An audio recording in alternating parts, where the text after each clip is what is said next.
दोस्तों कहते हैं पैसा वापस आ सकता है, काम दोबारा मिल सकता है, लेकिन वक्त अगर निकल जाए तो जिंदगी भर उसकी कमी रह जाती है। ये कहानी है आरव की, एक ऐसे बेटे की जिसने सब कुछ हासिल किया पर खो दिया वो जिसे सबसे पहले होना चाहिए था। आरव एक छोटे से शहर का लड़का था, पर सपने उसके बहुत बड़े थे। दिन रात मेहनत की और आखिरकार उसे न्यूयॉर्क की एक बड़ी कंपनी में नौकरी मिल गई। माँ हर दिन वीडियो कॉल करती और पापा बस इतना कहते, बेटा ठीक से खाना खा लेना, ज़्यादा काम मत करना। आरव हर बात हंसकर कहता, पापा अभी मीटिंग में हूँ, बाद में बात करता हूँ। और वो बाद में कभी आया ही नहीं।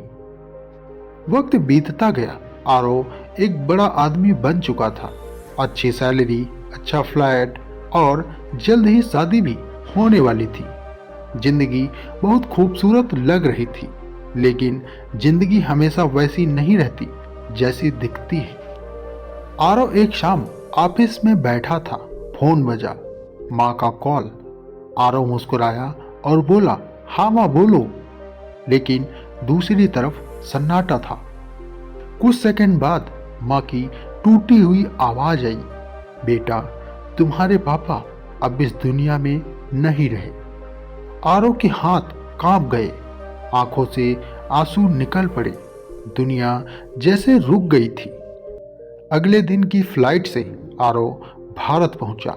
14 घंटे की वो फ्लाइट उसकी जिंदगी की सबसे लंबी और सबसे छोटी यात्रा थी।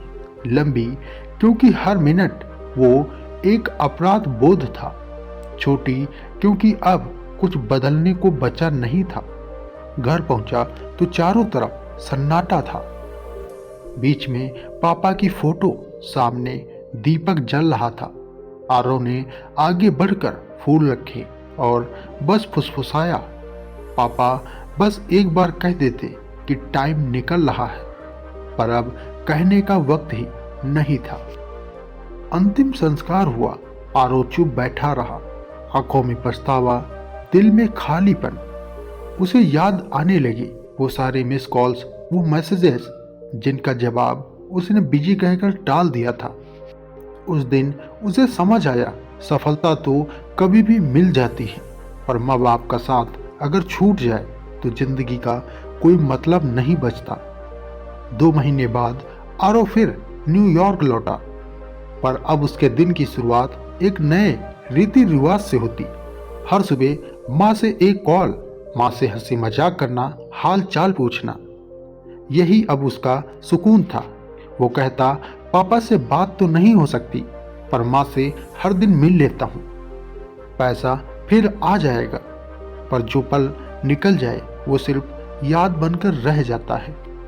तो अगर तुम्हारी माँ या पापा फोन करें तो बिजी हूँ मत कहना, क्योंकि कल शायद सिर्फ उनकी आवाज़ और उनकी यादें रह जाएं। वक्त कभी वापस नहीं आता, इसलिए अपनों के साथ हर पल जी लो। तो दोस्तों, उम्मीद करता हूँ ये कहानी आपको पसंद आई होगी और इस कहानी से आपने कुछ न कुछ ज़रूर सीखा होगा। अगर ये कहानी आपको पसंद आई है तो अपने दोस्तों को साझा करें और हम फिर मिलते हैं एक ऐसी ही नई कहानी के साथ। तब तक के लिए आप अपना ख्याल रखें।